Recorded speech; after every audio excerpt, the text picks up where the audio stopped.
you headed? Home sweet home. We are the weekend. After all this time, does he really have that much of a hold on you?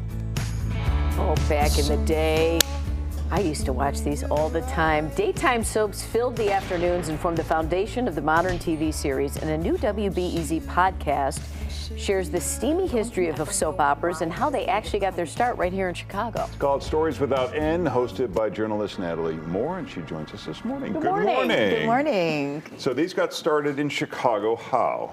Well, at WGN. Yeah. So in 1930, there was, well, this is the beginning of radio. Yeah. Right. And radio folks were trying to figure out entertainment, and they wanted something for women. And there was a woman named Erna Phillips who was hired to create a serial. And that serial was called Painted Dreams in 1930 on WGN radio. And she wanted it to go national, and WGN said no. And We're such visionaries. We every time, let me tell you. Anyway. And then she went to WMAQ radio and did another version of that same soap. And then when did this become the TV staple that we know?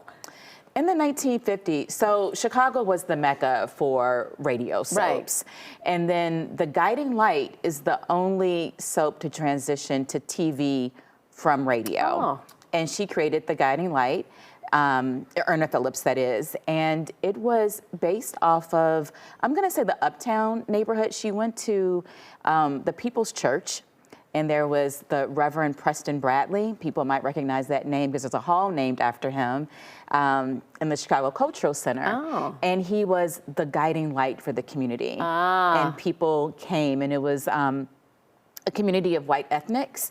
And that was the start. And so what Erna, well, not the start of TV, but that was the one that really popularized.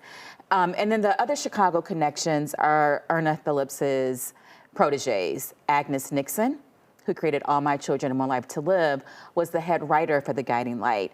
And she did a groundbreaking storyline about uterine cancer. And that got women going to get pap smears. Wow. And then her other protege was William J. Bell, an ad man in Chicago, who went on to create Young and the Restless and Bold and the Beautiful. But Erna also co-created Days of Our Lives. Wow. She created Another World. Wow. She created As the World Turns. Did she, I mean, I've never heard her name before. I hope she retired rich off of all this. Everyone got the idea from her. Well, I'm glad you brought that up, because partly what I wanted to do with this podcast is to give her flowers. Her name should be known. Soap operas carried the backs of network television. In the 1970s, they were 75% of network revenue. You're kidding. So without soaps, we wouldn't even have some of these groundbreaking primetime television shows.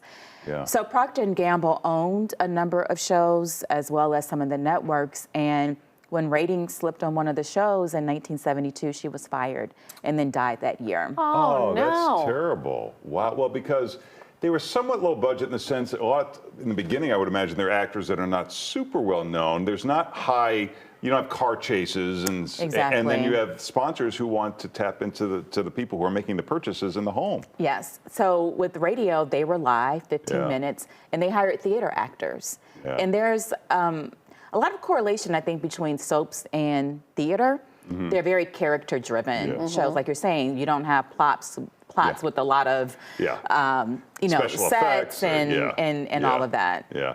I don't, I'm not a soap opera expert, but, my mom would watch them every day. I don't remember there being many or any black people in soap operas when I was in the 70s or 80s. Were there? Not a lot. So another Chicago connection, the first contract player on a soap was Mickey Grant.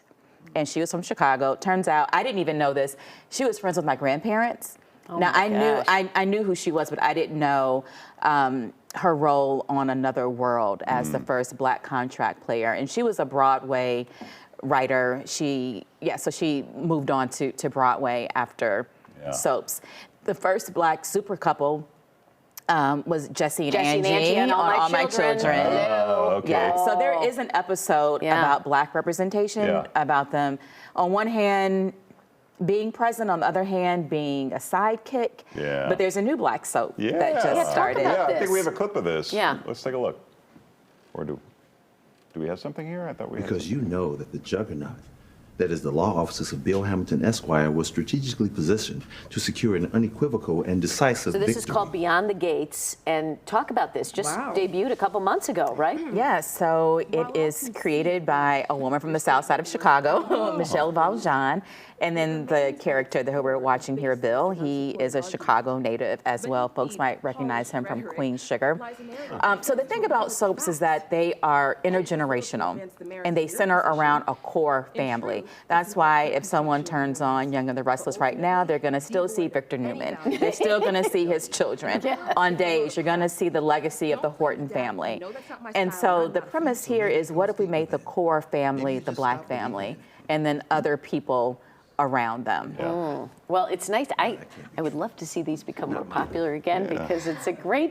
They're great. They are, and the other argument that I'm making is that they were taking on social issues before prime time. Yeah. So I mentioned the uterine cancer, which sounds probably like, so what today? Yeah. But in the Right. early 60s, that was a big deal. But also divorce. They Yeah. took these stories on. Abortion, sexual assault. Alcoholism, Yeah. AIDS. Yikes. They were doing these storylines, and because they were soaps, people weren't paying attention. So you have, on one hand, this domesticity, like selling products, mainstream America, but also these subversive storylines. Right, and they sneak them in there. Yeah. Well, the podcast is Stories Without End. You can get more at wbez.org/soaps and follow Natalie on the socials. Thanks, Natalie. Thank you, Robin. Thank you. Larry. Time